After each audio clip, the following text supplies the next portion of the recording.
विजयगडमध्ये रामनवमी उत्सव भक्तिमय व आनंद वातावरणात साजरा. श्री विष्णू राम मंदिर धार्मिक ट्रस्ट व साईबाबा मंदिर चॅरिटेबल ट्रस्ट यांच्या संयुक्त विद्यमाने आज पश्चिमपाडा विजयगड येथे साईबाबा मंदिराचा वर्धापन दिन व श्रीरामनवमी उत्सव मोठ्या आनंदात व उत्साहात साजरा करण्यात आला. साईबाबा व प्रभू श्रीराम यांच्या प्रतिमांच्या पालखीची मिरवणूक गावभर नाचत ढोल ताशांच्या टेक्यावर काढण्यात आली. पालखी मार्गावर सडा रांगोळी पुष्पवर्षाव तसेच फटाक्यांच्या आतषबाजी झाली. भक्तिभावाने घरोघरी उत्साहात स्वागत करण्यात आले. मंदिरामध्ये दिवसभर विविध धार्मिक कार्यक्रमांचे आयोजन करण्यात आले.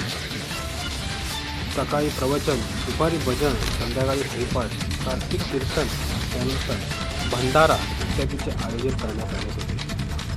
या उत्सवासाठी परिसरातील हजारो भाविकांनी उपस्थित राहून भक्तिमय वातावरणाचा आनंद घेतला.